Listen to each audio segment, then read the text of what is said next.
Hello everyone.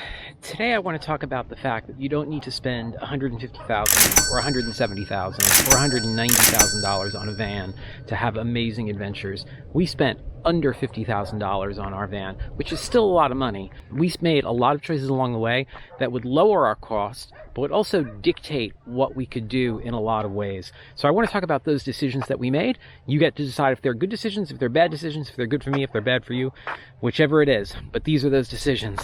Let's go.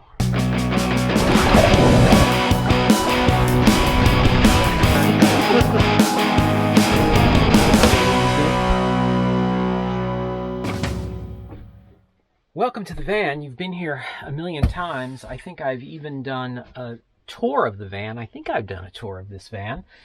But today specifically, we are set up. We're in the middle of camping in the Outer Banks, just about as far south as you can get in the Outer Banks. We're on Hatteras Island, so there is still Ocracoke south of us, but this is one of our favorite places. And so the van is right now as it is when we're camping in it, as opposed to when I'm just using it as a base for kayaking. And I want to talk about the decisions that we made today that sort of made the build look like what it looks like. Generally, there will be a series of decisions made when you're doing your van build that will dictate sort of how things will look. And so most of our decisions were based around wanting open space. That was a big dictator for a lot of things. But the other one was this. We have two dogs, Matilda and Eloise, who are both pretty big. Matilda is 54 pounds. Eloise is 65 pounds. And we wanted each of them to have their own space. So that's Matilda's crate and that's Eloise's crate. They both have their own space and they're big dogs, so those spaces are pretty big. But what that meant was that it dictated immediately that we would not have the ability to transform our bed into something else that a lot of vans have. And so we have a fixed queen size bed, and that actually works really well for us. So that was decision one, was two big dog crates, which would give us a fixed queen size bed up top.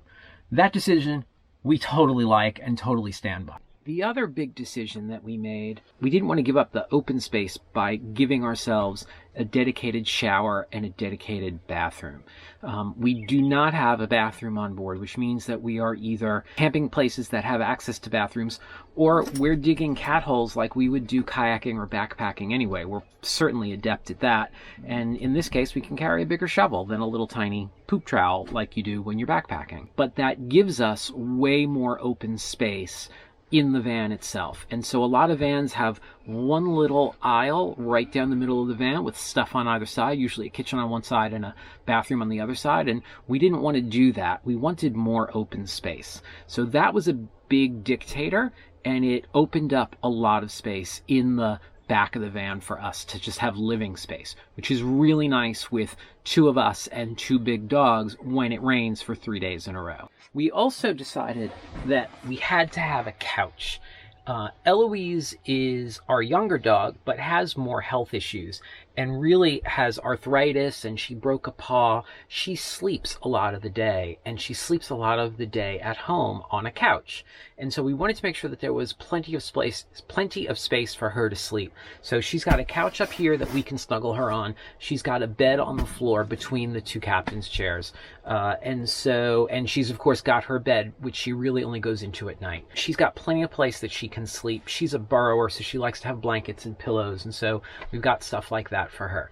The couch actually turned out really nicely. I had never built a couch before. This was my second van build, but didn't do a couch in the first one. It actually was super easy to build, and built it along with some motifs that match the rest of the van. And underneath it is just huge amounts of storage. Really happy with the storage. So down below me is stuff, all of the dog foods, all of the dog meds and things like that are down there. An electric heater for when we're on shore power and it's cold. First aid kits, cleaning supplies, stuff like that that you don't need all the time, but is easy to get to, is down there. That was a really great decision for us and worked really well. Another big decision that we made that ended up saving us a lot of money was our electrical system. So we wanted to keep our electrical system simple. We bought an off-the-shelf Goal Zero unit, tied it into a circuit panel, which runs all the electrical in our house just via the 12 volt out on the Goal Zero unit. That saved us a ton of money and a ton of space. It's a relatively small unit. It has an AC inverter built in, so if you need to plug something in that uses AC, it's got to plug in here unless we're on shore power, and I can talk about that more later. But if we had built a dedicated 300 amp hour AC inverted power system, it probably would have ended up costing us around $5,000 between multiple solar panels, power cables, inverter, charge controller, all the connectors, the battery bank. Would have cost us a lot of money. This was under $500 because I was able to buy it under my discount when I worked at REI, and probably spent another $500 on associated pieces, including the panel. We have a Renogy 175 watt panel, which is the absolute biggest panel that this unit will work with. It charges really fast. I am getting in 75 watts now on an overcast day. Our battery is never below 80%, which is amazing.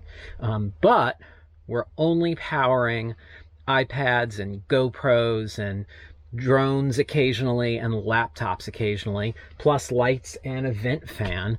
And so it's not that big of a power draw. So what did I leave out of that list of things? Let's talk about that, because that was a big change. The thing that we are really missing, and missing might be too strong of a word, is we don't have refrigeration. We have 2 Yeti coolers. Initially, we started out with just one 65-liter cooler, which works really well for us. It's easy enough for us to add ice. There have even been a few times that I've just added snow directly to it. But they work really well if they're mostly full, which they usually are. We finally decided to add this one primarily for drinks. So for a bottle of wine, a bottle of lemonade, a bottle of milk, things like that. All of those things live in this cooler, so we're going into the big one, which has all of our food, less often. We also use the Yeti Ice blue ice box that go in the bottom that freeze the cube ice really well. We have no problem keeping ice in here for 5 to 7 days. Way less expensive than a refrigerator, but a little bit more work, and we need to be thinking about it more. But if we decided we wanted to upgrade to a refrigerator or a refrigerator freezer, in terms of the power requirements, it would have added at least $1,000. So the refrigerator would have been $1,500 or so, $1,500 or $1,800, depending on what you get. And then we would need to upgrade our power bank from Goal Zero, or build onto it with an external system, but still it's going to be a minimum of $1,000. So that decision right there saved us like $3,000 to go with coolers instead of a refrigerator or refrigerator freezer. Those are a big power draw. The panel could probably handle it, but our little Goal Zero couldn't. For now, I think it's a good thing. It has been already almost a year, actually a little bit more than a year, and we've done a lot of big trips already in this van. So for now, we're okay with that. We occasionally talk about whether or not we'd be happier with a refrigerator, but at the end of the day, I think it's just more work in terms of managing power and things like that, and we would rather keep our systems as simple as we can. So far, good decision for us, may not be a good decision for everyone. The other big decision that we made, and yes, I did cut my head off on purpose, was that we did not build into our countertop a sink or a permanent stove. We wanted this space. And part of that is that when I'm working, I use it as desk space. But the other part of that is that we wanted things to disappear. So when we need water, we have a refillable jug of water with a spigot. This will hold 8 gallons, which is about 4 days of water for us, and it works really, really well. It's super easy to deal with. We also have a smaller one that we can add to the equation if we're going out longer, and there have been a couple times where we had both. Then over here, I can run a propane camp stove, which fits really nicely in here. The fiddle makes sure it doesn't slide off while we're parked on an angle. And we've run propane to it. We have a little tiny propane tank underneath the counter, which is refillable and easier to deal with than the green tanks, which are refillable, but kind of a pain. So again, this was a decision that we made that worked well for us, that may not work well for you. But by not having a sink and a stove there, it saved us a fortune, because without the sink, we don't have to have a water pump which draws more electric. We don't have to have a holding tank for the water coming out of it, which saves us space. We don't have to have a water tank feeding it, although that's a little bit easier than a holding tank. We also never deal with gray water. We have a sink that collapses for doing dishes, and then we disperse it. We use a biodegradable soap. We disperse it according to Leave No Trace principles. It works really well. It is a little bit more work, but it gains us so much space.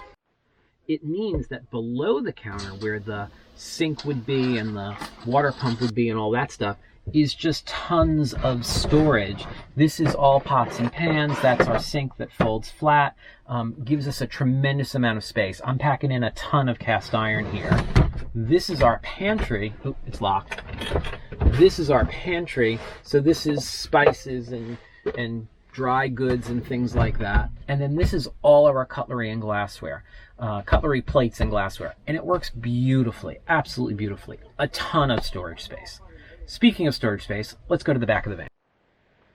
My wife and I each have dedicated gear storage. So this is her cargo bay. She gives up a little space in the back for tools. This is my cargo bay. I give up a little space in the very back of it for what we would call group gear, tarps, and stuff like that. And then down below, down here, is what we call the garage. And so this is camp chairs and a rug and all sorts of stuff. And this goes all the way under the dog crates. These stop right behind the dog crates, but these go all the way to the front of the dog crate. So it's a ton of storage and really works well for us. We even carry around wood, and there's our shovel, but wood for a campfire, things like that. We have a small burn can that we can use if we want to have a campfire someplace in a Leave No Trace manner. So this gives us a ton of storage space. Where most people would have maybe a bike garage or something like that, we have these two bays for paddling gear and stuff like that with my boat on the roof. So those are the decisions that we made that really dictate in sort of a cascade what your van build ends up looking like. Once we decided we weren't going to have a refrigerator, we were just going to have coolers, it dramatically decreased the amount of power we had. Once we dramatically decreased the amount of power that we need, we can build a smaller array with a solar panel and with a battery and charging. All of that saves money, saves space. The other big decision was deciding that we were going to have the crates for the dogs, and we wanted a lot of open space, which means no shower, no bathroom, and a fixed bed. That really dictated the look of our van, and we're super happy with it.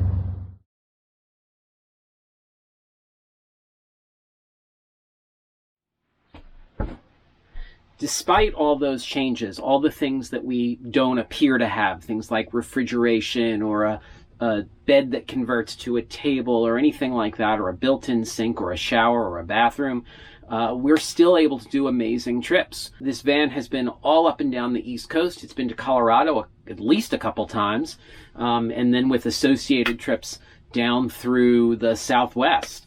And so I would say the only thing that I really miss in this van, or I wish that it had, would be four-wheel drive, which would make it a little bit easier for us in both snow, which we've dealt with, and just sort of dirt roads and off-road and bigger boondocking. On the East Coast, there's not a lot of boondocking options, but when we head out west, it's something I'd like to have better options for.